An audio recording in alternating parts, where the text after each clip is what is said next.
Welcome to another episode of the 116 Live here on Holy Culture Radio, Sirius XM Channel 140.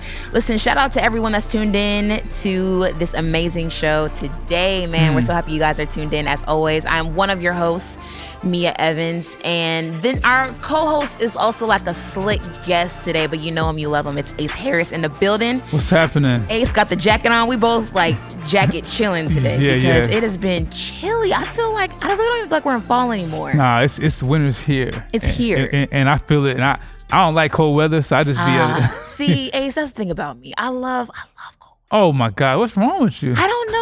It's something about, to me, warming up, and like I love being by the fire. I love things like coffee and tea. So it's like you're like, I can't relate. Nah, I like the fashion sense. I mean, you looking fly with the hat and the blue. But I thought that's the only part that like stunts me slightly, because I'm looking at my closet. I'm like, dang, I have to get like certain things, and then plus I'm about to travel in February. I'll be in Colorado. Okay, and I'm like, I am not prepared. Colorado winter is different than Atlanta's, right? You know, so that's what's up. Yeah. How was your week, man? Week was good. Just it's end of the year energy, so just tapping in, getting things ready. Thankful, hopeful, and it's just always like reassessing where you are and trying to like get better. Yeah, at some things. So yeah, how about you? This week was pretty good. I'm not gonna lie. I feel like this time of year is where the weeks go by quicker, and you're like, what day is it? Like, do I need to be? You know what I'm saying? Like, because I know the holidays and like, I don't know, it's something about it that feels like really, really quick. Sure. So I'm just trying to like make sure I'm on top of things, my calendar, make sure I'm remembering dates and I'm doing what I need to do. But shout out to everyone that's tuned in. One thing that we started last year was an episode where we're able to recap all of the releases and drops that came out of here from Reach, because of course, like, we're in Spotify Wrapped season. Everybody should pop posting their Spotify Wrapped artists with listeners as well, people who just consume from Spotify. So we had the idea here of having an episode called Reach Wrapped, where we rap and we just go down the line of all the releases and the projects, and what better person to talk about these releases than you, Ace, because you have a hand in everything. Like, just you play a vital part, whether big or small, in all the projects and the artists here. And I was thinking this driving, when the new year comes in, what, as far as the role of being an A&R, what mindset do you go into with like do you like ask all the artists like, okay, like what are we gonna drop this year? Like what's your mindset going into a new year here at Reach with dropping music and what you want released, or like even preparing for the next year? Does that make sense? No, thank you. Yeah, it makes sense. I think end of the year, you're kind of looking at the things you've done, and then you're looking back at things that you're learning from. And for next year, you're just trying to like get a sense of where the artists are, because even though it's a end of the year calendar, I mean, some people are always recording, so it's like for some artists, the calendar doesn't really mean nothing. It's like I'm always recording, I'm always dropping, but it's just kind of like, I think this is where the liaison between artist and label. This is where the A&R position, I feel like, adds value to the label, where they're like, yo, what's coming down the pipeline? So this is why I try to, me and my team, Dre, and try to kind of lean in to see where people are at, so we can kind of like forecast some drops and stuff and get ahead of it. You know what I mean? Yeah. So looking at the music as a whole, just thinking about everything right now, what do you think was unique about this year with music dropping? What was your favorite parts about it? Like, kind of dive into that a little bit. That's a good question. What was unique about this year was we had full-length albums. When I feel like culturally, a lot of listeners, specifically CHH rap is, I guess, a album type of genre. Historically, people look to even like people say like younger artists don't like albums, but the albums are still a talking point. Yes. Yeah. But however, we've been like a real, like 2023, we were in a really like singles era, dropping singles. So 2024. We felt like it was time to kind of get some albums and projects ready. So that's kind of what was unique about this year. Is we had 1K Phew, we had Limoblaze and Lecrae, Hofi. I'm missing Tedashii, which was more of an EP, but still a project. Jackie Hill Perry. So we had a lot of bodies of work this year that was different about this year. So. Yeah, I agree. And I just want to go ahead and dive in. Top of the year, Pray for Atlanta dropped. And we were just, I think that was, just highly anticipated, just because of just, of course, like, promo on Phew's and seeing what him and Zaytoven have been able to do in the past. Talk about Pray for Atlanta and what that meant to you, your hand in it, and what you just felt about that. Shout out 1K Phew, shout out Dre, Zaytoven, his manager, Flex, who was working on it at the time as well. It was just a great project, and it was all Phew. That was his vision. Yeah, get Zaytoven in light of the things that have been going on in Atlanta, specifically in the hip hop community with rest in peace, Takeoff. And if someone would say free Young Thug, I would say pray for Atlanta. That's what I would say. That's my response to that. And so Phew just wanted to drop a project that literally shines a light in like the hip hop capital of the world, like Christians having a voice in hip hop culture and doing that. Like, what does the faith have to say about what's going on in hip hop? And I think Pray for Atlanta embodies that. And he did that beautifully over tracks that sound like they could be playing at anybody's club, anybody's like other kind of club, you know what I'm saying? But it's just like, it was fire. There was one moment I want to say about that that was really special was Young Dro. I literally was here while he pulled up. If you're from Atlanta, you know what time it is. You know what time it is. You know what time it is. You know Dro's a legend in a lot of ways. And came to a studio D, pulled up in his Lamborghini, came through, laid a verse for free in like 20 minutes. Was bigging up 1K Phew. And then you can tell Dro was kind of like, he spit a verse that was like, not just I'm just gonna do this like clean positive rap. He was spitting like Christian. Nah, his verse. It's something about Favorite Trapper that just oh man, I just love it. Like hearing his verse just makes me so excited. And I even got a shout out Phew for going on his first headlining tour, which is huge. Oh, that's true too. And then you were at the show here in Atlanta. Of course, it sold out. Sure. Young Dro hitting the stage. You know what I'm saying? So it's like I don't know. Pray for Atlanta really made a staple in the noise that it did. I think not even just for CHH, but for hip hop, but even also for the city of Atlanta. I think they just received it so well. It's like the last thing I'll say about it was a win, and the mainstream Christian hip hop collaborations always has a side eye from some. But one thing that was a great takeaway was you can tell Dro is going through a spiritual transformation. He was on interviews, shouting out gospel rappers on like mainstream platforms and mentioned 1K Phew, and then him and T.I. are like doing like a record that's like embodying the faith, and they're putting. So I mean, I'm not saying we launched that. I'm just saying 1K Phew's faithfulness to his vision for this project kind of like influenced hip hop culture, literally to see how you can do hip hop in like a godly or like a more positive light, which is like it's a W. That's a big W, man. Going even further down, the Stay Low remix happened. Stay Low. And that was, did you kind of spearhead that? Like, was that like your idea? Shout out Toya Love. Really? It's all her. Yeah. All Toya Love. Toya Love, you're amazing. She's hard. It started off with, I think we've I'll try to make it quick, but since you talked about this in the episode. Yeah. It was Jackie had tweeted or threaded, I want to rap again. Nobody hits me up for features. Toya Love rethreads and says, yo, drop a 16 on the Stay Low remix. I followed up, and then that's how it got started. And we hit up Anike, and it just kind of all came together. So I think the Stay Low remix has, I don't know, I think it had such a unique impact on music, even especially for women. I think also just because I think it just shows even the different sides of just so many different women out there. Like you have like the vibe of Don't Worry About It and Stay Low are two different. Are very different, but I love that because it's I don't know, it speaks to every type of woman out there. I think Stay Low is important because it's a hip hop record that's like hard. Yes. It's not like some people try to like, I think, put women who rap in a box and say that you can't express yourself in this hard form. And it's like, nah, it's hard and it's godly. It's like, and so I think it just there should be more records like that in culture where it's like, yo, these girls is rapping and they're rapping about something substantive and powerful, and these are women doing this. So I think I think that's a very important. Lecrae kind of talked about that too. I remember when the song first dropped. And speaking of Lecrae, him dropping this year, I believe, I Still Believe, and then Still Here. There's something about those songs that feel so triumphant, and anthem-like and encouraging. What was your take on hearing those records and just overall when those released? Yeah, I mean sometimes I'd be lying if I said every record that we make, you have this like magnum opus creative, I believe in everything going on, like no pun, but some records are like, yo, there's like songs that come across our table and they make sense for where.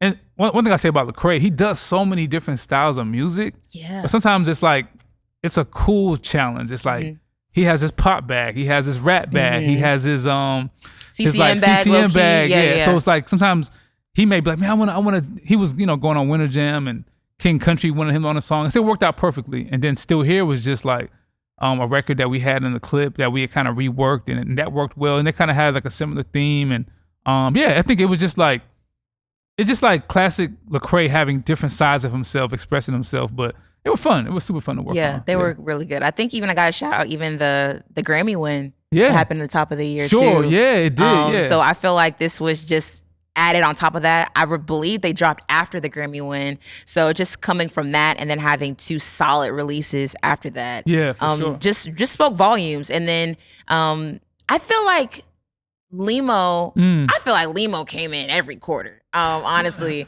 And thinking about the Good God 2 remix, the Good God 2 song, and One Day. I love One Day. One Day is hard. Shout out Wes and Quit and the producers on that joint. Yeah. So one thing I say about Limo, I think I said earlier how some artists look at the calendar and take a break. Limo doesn't take no break. Limo's always, he's literally in Nigeria right now with Lecrae.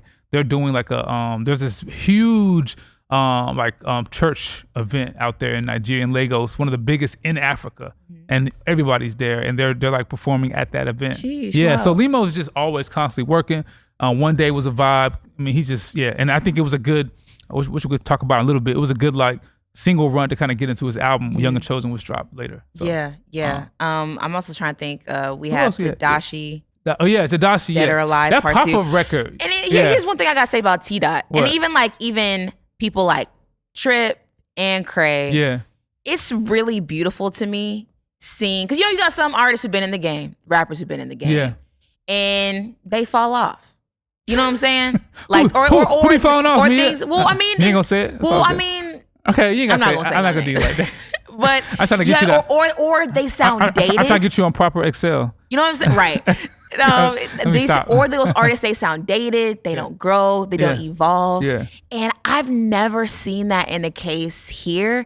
And hearing Dead or Alive 2 with T Dot was like, for me, I was like, dang, bro, you've been in the game for I don't know how long, and you still got it. Yeah, he's the boy, still good. If you know, you know, is a record that I think was phenomenal. It's melodic, it's pop, and then Pop Up goes hard. He's just Tedashii makes really. He's just so talented and eclectic. And he does so many things. He's still in his bags and still going strong. And people still want to hear. It's a blessing. Yeah, me and Trip were talking about that in Studio D like 6 months ago. Like, he was like, yo, Ace, you know what, man? I'm just grateful people still actually want to hear. Like, we you know, and Trip's not old, but Trip is actually young. He's been rapping since he was like 15. Yeah. He was like, I'm still doing this. Mm-hmm. And I just want to do it as long as the Lord allows me to. Mm-hmm. And I was like, what a like content and sober view of having like a long career in rap music, which doesn't really happen that often. Because that's good, because he could be thinking like, oh man, I wish I could release more, or I got to do this because people. But no, because didn't Trip have a viral moment? Remind me with one of his songs. Yeah, his Lay Down record, which like came out 2023. Yeah, it's now going. It was like going viral. The past, it still is. Mm-hmm. In the anime community on TikTok, found the record. When I'm talking about like that anime community is like 15, 14-year-olds. Like Lecrae's son was like, yo, people in my class found this Trip Lee song. Crazy. And it's like spiking, like doing like for a month or two, it was doing like kind of like coming in hot numbers. Whoa. No cap. So it's like, I believe that is a product of being faithful to your craft, being consistent in your releasing, and being faithful to the Lord. Yeah. Not that God is going to give you a viral moment, but I think there's something about Trip Lee that embodies all three of those things, where it's like, he is the person I love to get a random viral moment. Yes. He's so faithful. Yes. So it worked out great. You know, that's really good. Yeah. And I love that moment even happened for Trip, just because he's just so good at what he does. And like you said, being so faithful. And then I'm trying to think also, What Up RG? Yeah. This time last year. Yeah. And God Made a Way remix. Yeah. Which honestly, I wasn't even expecting. Like, you know how some songs you're kind of like, oh yeah, like you gotta, like a remix will be fire. That was a song I wasn't expecting to have a remix, but having Dill on it and knowing the history that RG and Dill have with, you know, him formerly being in Indie Tribe a while ago and then having Lecrae on it. I don't know, it just really spoke volumes. It's something about I don't know, just I feel like RG's in a different space. Maybe you can speak more to that because I know that y'all are tight and you've always been by his side when it comes even to making music. And stuff. It's RG's special. He's like your creative's creative. You know what I'm saying? And he's also maturing too and being more consistent. I mean, he got some joints coming out soon, and it's just proud to see like him catch one and be able to remix it. So yeah, I mean. This time last year, I think that record this time last year, I think it ain't done. Y'all go stream that joint. I feel like it's gonna go viral at some point. It's just that messaging is too. Yeah. It's made for like a viral moment, but you know. And that's crazy how like these you could drop a song and then like later, like Trip's song, facts, it could just take off. So I agree. You know, I agree with that. I mean, I tell artists you can't plan virality, but you can plan for great records and consistent releases. You can control that part. You can. But you can't control what something's gonna go viral. So that's all out of your hands. And then Send That. Hey, wrapping it up with Send That. Anike, that record, man. Shout out to Alex, who was working with us at the time, and her producer Jube and Clark and Dre. They just man, they called me to the studio one day to play this joint, and I was like, yo. What is this? Yeah. Lecrae, I think Lecrae was next door. We were like, yo, what is this? Yeah. And we were like, I'm on it. Lecrae's jump. Like I was like, Lecrae, you gotta jump on. It was automatically a great record that happened like really naturally, and it was just a great. That record right there is a good example of like great songs are made in community. Like the people in the room that were there, the changing of the lyrics, the fun. It sounds like a fun record. Yeah, it does. And that's kind of how it was made. So sheesh, man. Man, and I feel like, and honestly, we're barely even scratching the surface because so many more releases came, and we're gonna dive more into it here with the Reach Wrapped episode here on the 116 Live on Holy Culture Radio, Sirius XM Channel 140. Meah Evans, Ace Harris. We'll be right back. And we're back here on the 116 Live here on Holy Culture Radio, Sirius XM, Channel 140. Meah Evans checking in with the one and only Ace Harris. We're talking about all the releases that came out of Reach this year with Reach Wrapped. We're wrapping up all the releases and project singles, everything, man, that came out of Reach this year. Okay, so let's talk Alter Remix. Sure. Because, bro, when I tell you, I feel like that's one of the most fire features I feel like to come out of this year. Even seeing, I think at the time, Hovey posted something was saying like an R&B legend is about to collabing with an R&B legend, something like that. And I was kind of like, who?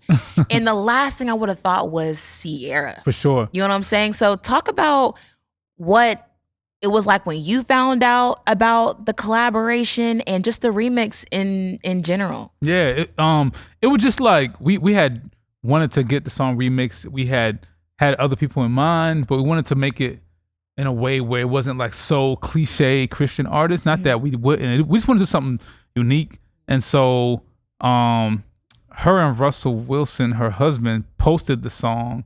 What was that? Yeah, they posted it in March for Easter. On their socials, and we knew that Russell had posted it before, and so she's like playing it. The whole family was jamming to it. So Hovey was like, "Yo, maybe I just reach out to her to see if she want to be in the remix." And I was like, "Cool." And so he had his manager reach out to her team through a couple emails, and finally she hit back and was like, "I'm down." And so it happened so fast. She was really, really gracious, really kind about it. We came to LA, shot content. I mean, she had like a lot going on that day, carved out time out of her schedule. She was just very, very sweet, very genuine, and very much someone who really loves the song and the fact that she wanted to worship the Lord. Yeah. Which, I mean, some people have their, reservations and stuff like that, which we heard some of the backlash, but it was sincerely, this celebrity likes the song and wants to worship God on it. Can I join? Just so beautiful. That's literally all it was. And we was like, yeah, sure. You want to sing along with us and worship Jesus on this song? Great. And it did reach people and her fan base that are obviously fans of hers. And it was on certain media sites that were not like Christian facing, but it was like, yo, if you scrolling and you see a bunch of craziness and you see like a worship moment with Sierra, you're like, yo, what is this? And it created like discovery for some of Hovey's music and just for Reach music in general. For Christian music, it created like discovery. So it was really cool. Really I think that's just the beautiful thing, bro. Just because don't get me wrong. Like, I understand people get, protective. Yeah, for sure. And like, of collaborations and things like that. But I just saw it as a beautiful moment. I don't know. You could it just read through the music and even through the link up for the content. You could just tell her heart. I don't know. It's like it's certain things like that you just can't describe, and you can just tell. Like, I don't know. I just always feel like real recognizes real, and you can always tell when something like that it comes through. So the beautiful part for me was just like, man, someone's gonna encounter Jesus through this, you know what I'm saying? Like, don't get me wrong, of course it's going to bring to Hovey's music and Reach's music, but that's going to open the door and sow the seed and maybe an introduction to it. So it's just something about that I just thought was so beautiful. Did you have any, do you have like reservations, or do you have questions and stuff like that? Out of this building, are there question marks for you too? Like, yo, why y'all collaborating with someone who on some of their other songs, it ain't so godly? Like, what is your thoughts about that? Don't get me wrong, I have moments where I'm kind of like, all right, now what y'all doing? You know what I'm saying? I'm gonna be real, but the thing is that I have to wait when the release is released. Sure. Only because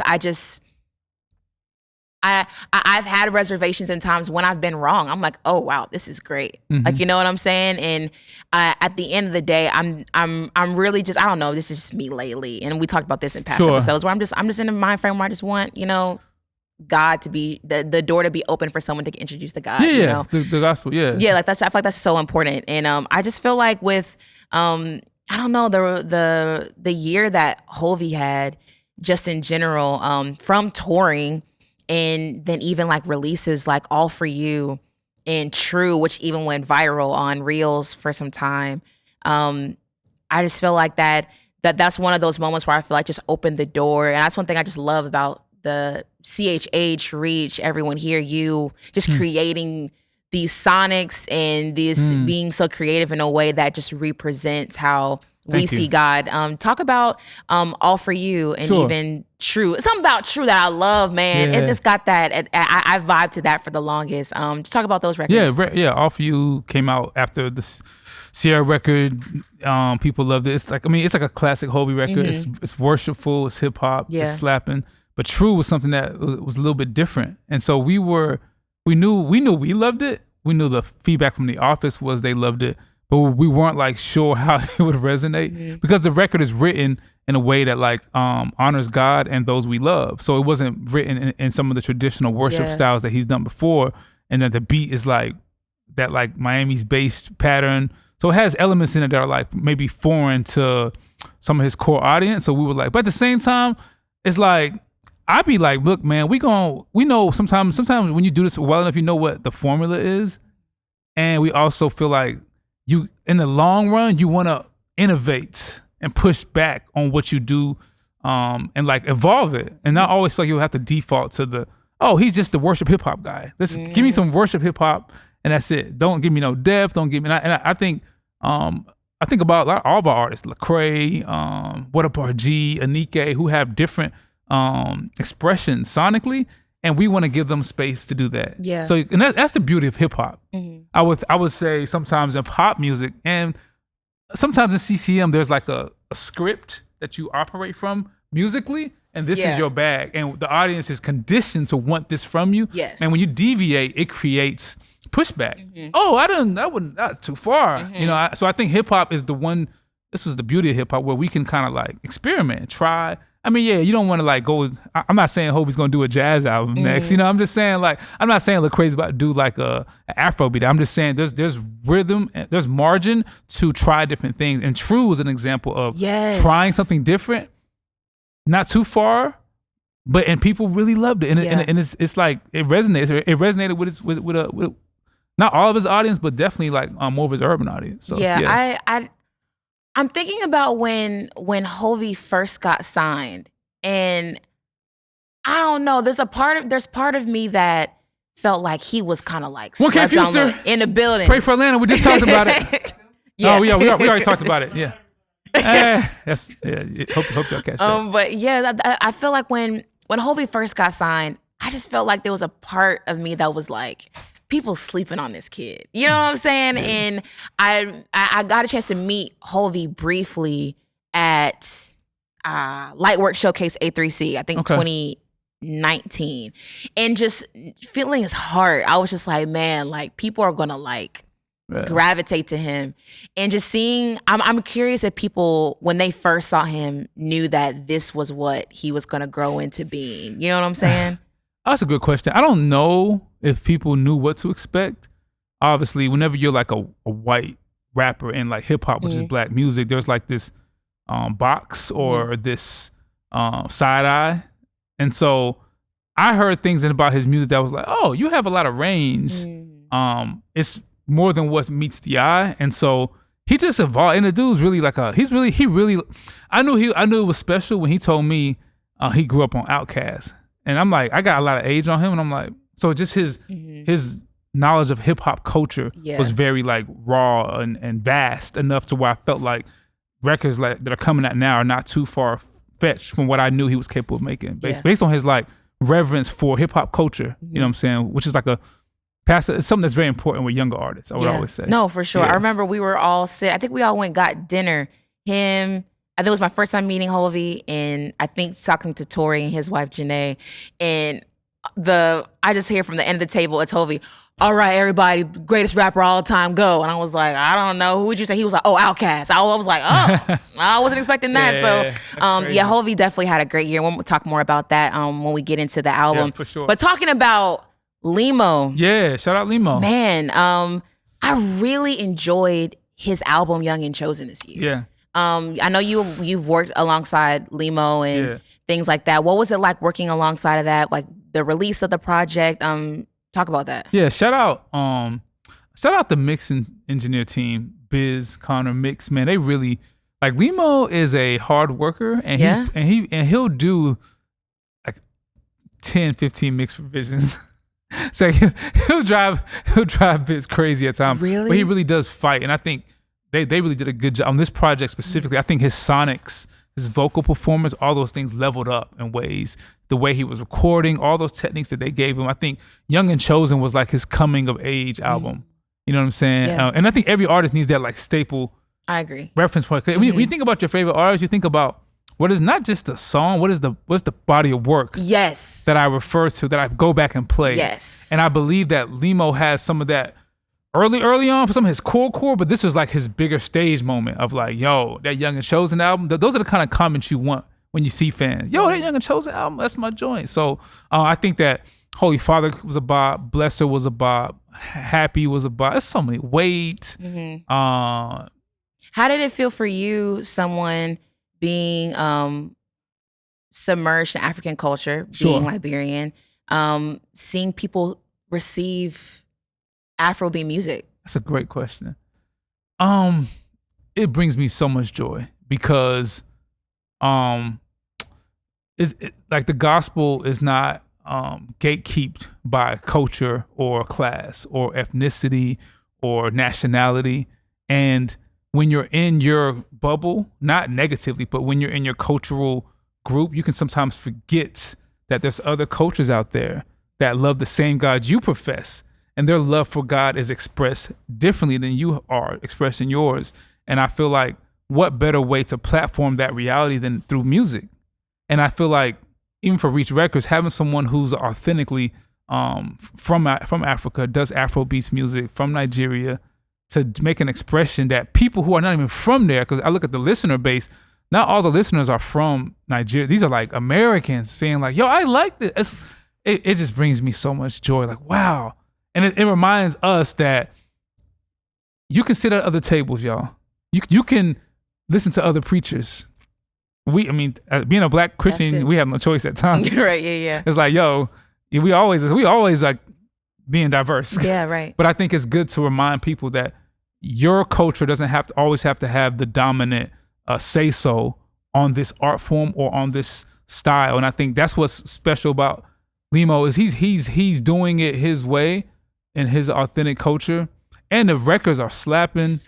And people are resonating with it, not just ones who are like African. Like it's American, and that's beautiful. That was beautifully said, Ace, honestly. And I only want to talk about wrapping up the segment, the shift that happened with formerly known as Wande, but A.N.N this year. In her dropping her debut album, and it's well, not debut, well, debut as a new artist, changing her name, but then self-titled album A.N.N. What were you thinking about the name change, and now seeing this change from A.N.N, because you've seen her from intern to now new name? What is just your take, or just like your perspective on just seeing her evolution from as an artist and even translating into the music? Yeah, I think I would say this A.N.N album is her staple body of work too. I agree. Like I had said it to her before when we heard the early like drafts. Like, this is your best music. It's just wonderful to see. With art, it just takes time for people to kind of like grow into their unique calling. And man, she just evolved so much. It's just fun to watch. And I feel like also think like her shedding her name so powerful, because A.N.N is someone who she's very mild mannered, reserved, but she is not. She's very bold. She's extremely bold, extremely decisive. And I think what in culture at times we can do a better job of giving like defining boldness in a way where it doesn't have to be filtered through masculinity. Like, oh, you need to be strong. No, your boldness can look different, and it does on her. And I think the way that she came out and made her stance on certain things in terms of like Greek organization, and denouncing certain things, and then denouncing her former name, and not just saying it casually, but doing like there's a cost to that from a business standpoint. So I'm just like, wow, this person she really about this. She really about this life. So I think, and the body of work was so powerful. Shout out Clark. Also, shout out the marketing team at Reach Records. I think the content, the release strategy was so fire. I mean, there was afro-beats, there was R&B, there was rap, there was pop, all these elements on this body of work that embody who she is, and I think it was her best music. Yeah, I agree. It's something about A.N.N where she's just so incredibly intentional, and just like her intentionality has intentionality. Sure, you know what I'm saying? Sure. And it's just like I agree with the whole boldness and just faith aspect of how she just chooses to express. Like when she's in, she's all in. You know what I'm saying? And sure, that reads through in not even just her artistry, but also in the music. And when we come back, man, we're gonna wrap up with the last bit of releases that came out of Reach this year. It's Reach Wrapped right here on the 116 Life on Holy Culture Radio, Sirius XM Channel 140. Ace Harris and Meah Evans, and we'll be right back. And we're back here on the 116 Life on Holy Culture Radio, Sirius XM Channel 140. I got Ace Harris here, and we're talking about all the Reach releases that came out with Reach Wrapped for 2024. Okay, so I want to get into Cry really quick. Sure. And Ace, it is so funny because I be so happy when I hear songs that I like, and then I hear De Lasanna. I be like, I know that guy. I know it. And I know that it's certain songs that I heard in Cry where I'm kind of like, oh, Ace helped with that. Like, it's something about like your creative DNA was on that. Like, I can hear different parts where I'm like, oh, I just know Ace had a part in like having that part be there, or that choir part right here. Sure. Talk about what it was like working on Cry with Hovey. Yeah, it was definitely like a very intense and thorough process. Really? Yeah. Intense in what way? Like we're just fighting for excellence along the way. So a lot of revisions, a lot of rewrites, a lot of sessions, a lot of drafts. I mean, I got some songs with like 12 different versions. Nah, for real. And some of it is sometimes I be doing the most, and Hovey do too. Sometimes it's like you're not fighting for a hit or perfection, but a feeling. And until you get that feeling, you just kind of keep chipping away at it. And so that's kind of what some of the records were. But he had this great idea and concept to like embody like a concept album, which I know those are not easy to do. And shout out to him for really going and holding the whole team accountable. Me, Enzo, Carvello, everybody that worked on it, Clark, to kind of like paint the story. So it was like he wanted to do the three chapters: Cry, C for Communion, R for what was the second one? Reflection. That's right. I'm losing train of thought. I had brain freeze. Reflection, and then Y for Yearning. And he just basically, that was like the overarching narrative. But as you're making songs, you kind of see, okay, this goes here, this goes there. And the story started to unveil itself, right? It wasn't like it was written like that way from the jump, but the story started to unravel as we started making records. And then you would slide things around. And it was just a beautiful like body of work that came together that way. Like it's conceptual. And sometimes I know that concept albums may not be everybody's like cup of tea at times. Really? I love a concept I love album. them too. And I know it's the climate of music we're in where it's like, sometimes just get me to the. Really? I think for like casual listeners, like, okay. Which casual listeners are a big part of music listeners. And I would say a big part of business too. People who are not like into the art, they just here for the vibe. It's a change, right? So that I understand that Lecrae has some casual listeners that they just like, oh, I like this song. And I'm not really trying to hear your album breakdown for real. Oh, I just want to give me a jam and I'm on to the next jam. What? People are like, I thought everybody was like me. No, I'm like, I want to know how this song. I gotta go down and go to genius.com and see I had no idea. That's insight to me. A lot of people are just fringe listeners. They just got they go to a random RG song or a random Forrest Frank song, and the Spotify algorithm takes them 20 songs in, on to the next. And if they don't like it, hit skip. Yeah. So I think I'm proud of him for fighting to not just be like this single driven artist, to give a body of work that I think over time ages really well and gives him like a stamp in his career that was special. So it was fun. Pool Party, World Hunger, Top Spinning, Anxiety, Roses, Heaven's Door. Oh Heaven's my gosh. Door. Shout out to Tori. Tori the Shine. Something about, man, those vocals sounded heavenly. Oh yeah, he was. That's like a really great. That's a great vocal performance. A great hook. Yes. That wasn't even the original hook. We had to take it off because of a sample. And Tori was like, he like wrote an even better hook than what was there on the sample and gave the record so much meaning and purpose. So yeah, when they always get together, it's always special. It really is. It was great. That's a real special project to me. And talking about Cray, we got Die for the Party dropped, and then Lift Me Up. I thought Lift Me Up was so unique. Yeah, it was like, I love sometimes, and Lecrae will probably say this, sometimes you don't know what the fans going to like. If you'd have told me a year ago and put Die for the Party and Lift Me Up and say which one's going to have a better streaming year, I'm like, oh yeah, Lift Me Up. Not the case. So it's like, it's interesting where like fans, that's why with music, you just gotta keep shooting your shot. Don't be afraid to fail and try things. And we don't make the hits, the fans really do. They pick what they like, even though some people who are suing UMG don't believe in that. But you know what I'm saying? We don't get into that. The fans listen to what they like. The fans know what they want. Ain't bots. Some people are not like us, right? They don't know. They don't know. Some people not like us. I don't know. But I mean, the fans listen to what they listen to. And I think, so that Lift Me Up was like a record that we thought would honestly transparently do like, whew, and it's like, Top of the Party's like, I'm like, oh wow, I had no idea. I mean, I understand the Kendrick moment, but still, people like rap Lecrae right now. I'm like, oh, maybe we'll do more. New record on the way, coming crazy, by the way. For real? Yeah, it's fire. It's hard. It's really good. Really, like if you like rap performance, Die for the Party, Lecrae, this new record is say less. Now speaking of rap, shout out to the newest signed artist, Jackie Hill Perry, which you had a hand in signing, and pushing her to be a part. I want to dive into that a little bit. What was it like for you to be like, I'm just go ahead and ask her, like, like what popped up? Like, did the Stalo remix kind of bring up that interest of maybe like what would it look like for her to partner with Reach, and then be like, oh, I'm gonna just go ahead and ask her, like, if she's ever interested in going into music, like, what made you go ahead and be like, I'm gonna just go ahead and just ask her, Yeah, so it was trying to make this quick so you can get the main points. It was Stalo was happening, and she was coming to Reach in January to cut the song.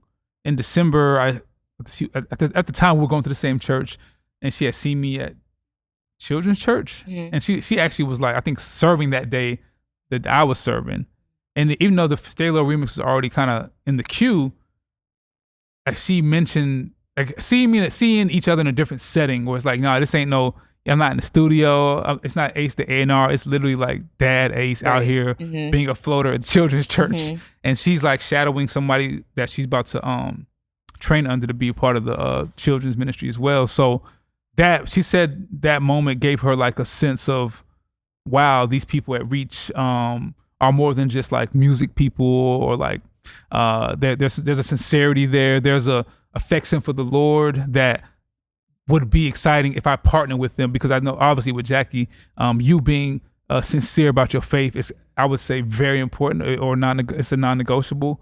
And so and so I have reached out in a text and, was asking like if something could happen, and she had replied back, yeah, I kind of been thinking the same thing. And then conversations spiraled on, and within like a couple months, I mean, it was a really quick contract process. It was boom, boom. And then we signed, and then we went in the studio. We made practice. Yeah. And then we dropped that joint like 4 months later, went to New York on her podcast tour with a whole rollout plan. Shout out D. Diaz and Lecrae as well. And we went to New York to kind of pop up at her show. And we was going to unveil her signing there. Had the record queued up, dropped that night, had the video. And it was just like, yeah. It was just a beautiful moment. And I think it was a historical moment, because we haven't signed an artist like Jackie Hill Perry before. She's not just a rapper. She's a whole like monster brand, like impactful. She's like, author, poet. The slashes keep going, right? So it was like doing music with her was like a different thing for us. Like, oh wow, this person already has a huge following, and she has a music following, but it's not just limited to that. And how do we catapult and build off that in a way that reflects where she wanted to go musically at the time? And it was just fun. It was fun. It was special, and I would say the week we had her on the show, you were in studio with her all week. Was that for practice or? Yeah. So what was that like? In the studio with her cooking for it. Jackie's obviously very decisive, very clear about what she's looking for, and so with that on the A&R side, it makes the job, I don't want to use the word easier. I would say it makes the job helpful when your artist kind of knows what they're looking for. And our job is to kind of meet them where they're at, and then find see if there's any gaps that we can kind of help fill. And so she knew she wanted to rap, and she just asked for a certain type of beat. So we had beats on beats on beats. And she already came to the studio, written. She had like 7 songs written before we started the session. So, I mean, we cut practice, most of it, like 3 days. It was done. And so after it was done, me and Dre are playing around with hook references, post-production, little things here to kind of make it feel like a project, which I love that part of. I love that part of record making. Really? I love the post-production process. After a song is recorded and you sit back and see what lines can be better, what drum productions could be stronger, do we need a backing part, all those little details that make that product feel special. That the casual listener probably don't know it, but they know when they don't like something. It's a feel thing. You might be like, I was rocking with this song up until that one line that made me cringe, or that one mixing of a background vocal, or that one melody that's like a little off. It's shaky. So I may play the song again, but I may not run it back the way I wanted to, because this part is really annoying.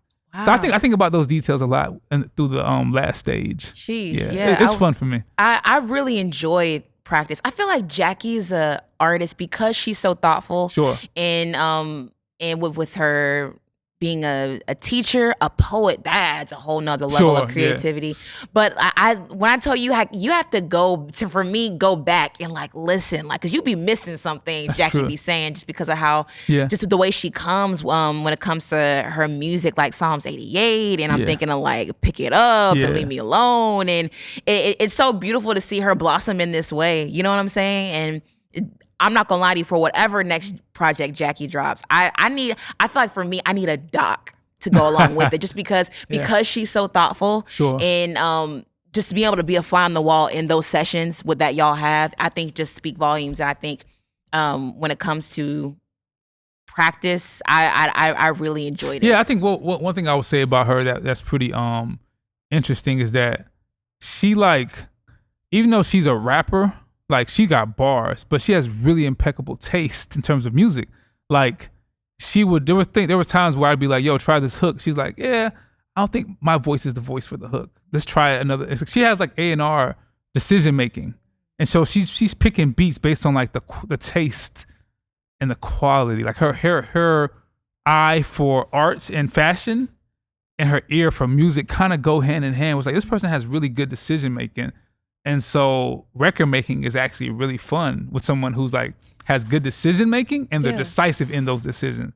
You know what I'm saying? And I think that's what you hear with practice. Is like, yo, I mean, I'm in there, but really a lot of it we're just kind of following Jackie. You know what I'm saying? I'm not gonna lie. You know how you have projects that come first, like a taste that gets people excited for the next thing. I think practice is a great depiction of that.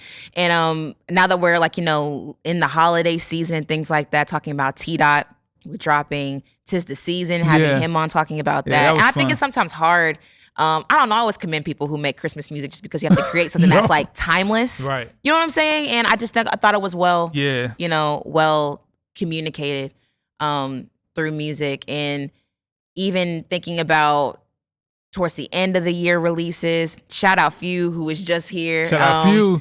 Man. Isaac Gordon. And honestly, this is the Let Go, Let God EP is something that I remember a while ago you asked me what are things that make me excited about music, and it's things like that. Tell me why. Only because I thought that concept of creating a project centered around a song, but reimagining every single song, I think it's just so creative. And the fact that each song is different, embodies the same message, but is so different. I don't know, just something about that that's just so unique to me. And I truly enjoyed it. And also shout out to Phew and also Matt, the way they've done promo this year when it comes to songs like Favorite Trapper and Let Go, Let God. But that was a project to me that I think was so genius and was so enjoyable. That's dope. I mean, it's like one of our, so Brian, who works on digital over at Reach, the songs were listed right before people heard them. So you're reading the text. And he called me to the side and was like, yo, Ace, this is not a remix project. I said, what you mean? He's like, no, this is like reimagination. Yes. I was like, you know what? He was like, y'all need to, it was actually named something else before. I think it was named like Let Go, Let God, the Remixes. And he like was adamant about, no, this is not a remix project. This is a reimagination of songs, of a very important song. So like, so I was like, you know what? I guess sometimes when you're in it, you don't realize how people are going to receive it. You just want to do your best that you can. And I think like the afro-beat version, the R&B version, the gospel version, they're not actually remixes. They are like reimaginations of that original song. So pretty cool. And closing the year out, shout out to RG hitting us with Rio, which is really special. You were telling me off air.